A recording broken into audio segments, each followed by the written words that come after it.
Hi there. It's really good news that the world is reopening after this coronavirus explosion. But then there's always a but. One thing we know for sure is that we've got a perfect storm of fear of the dark, the unknown. The virus is invisible, isn't it? Of disease and, of course, of dying. And yes, politicians are stoking our fears, and that's BS. You will excuse my French. Everybody gets afraid. Everyone, even if they don't want to admit it, like me, of going blind. I've only got one eye that mostly works. It's 2040 now after cataract surgery, which means I can drive legally. But for a while, I was afraid I'd lose that ability. I'm now going back to stores. I drive carefully because I've almost forgotten how to drive. I've been trapped in the house so long. We all know that coronavirus didn't literally explode on us. You want to talk explosion? The port of Halifax, Canada, at the height of World War I.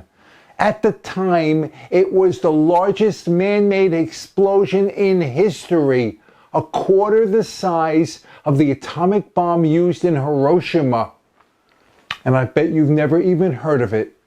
On the morning of December 6, 1917, two ships, the Mont Blanc and the Emu, collided in Halifax Harbor. The Mont Blanc was carrying drums of highly flammable liquid on her deck, right above 2,925 tons of high explosive in the hold below. Some of the drums split open and began to burn. The crew, they were not stupid. They went over the rail and abandoned ship. The fire set off other drums. Some exploded in the air, almost like fireworks. People ran to the docks and to their windows. 20 minutes after the collision, the ship exploded. Now, that's such a small word to describe such a horrific event. There was a 5,000-degree fireball, chunks of white-hot iron, some weighing half a ton, flew 4 miles. The remains of the hull shot almost 1,000 feet into the air before it crashed into the exposed harbor bottom. All the water had gone to make a 60-foot-high tsunami that drowned Halifax. The shockwave carried jagged pieces of iron into the town at over half a mile a second. It was felt over 100 miles away. An entire square mile of the city was erased. A square mile. Almost 2,000 people died in the first instance.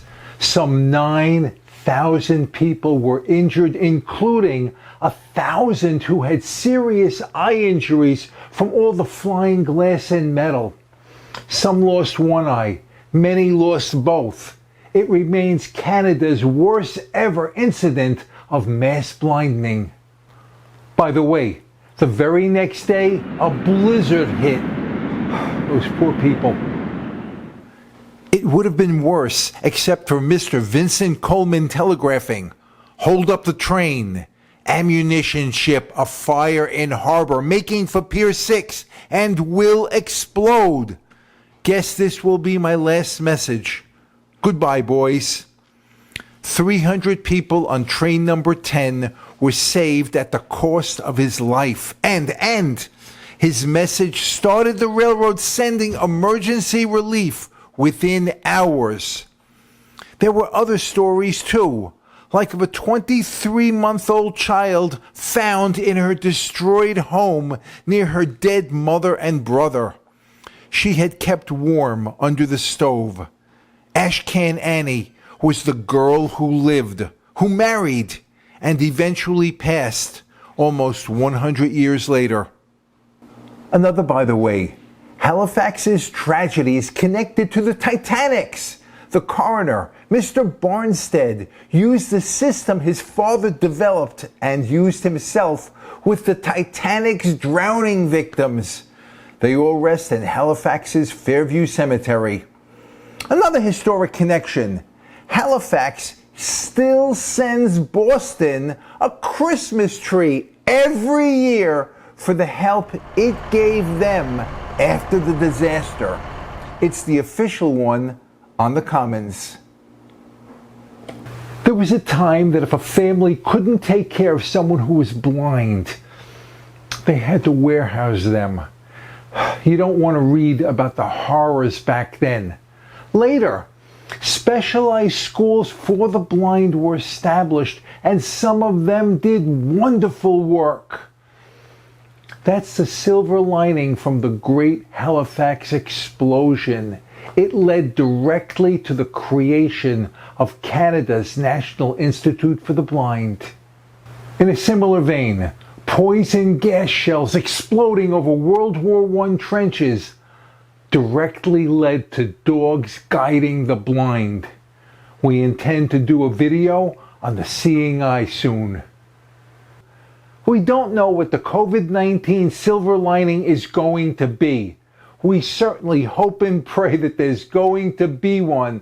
Until then, keep yourself safe and if you have any useful or interesting hints or stories about the pandemic, share them with us, please.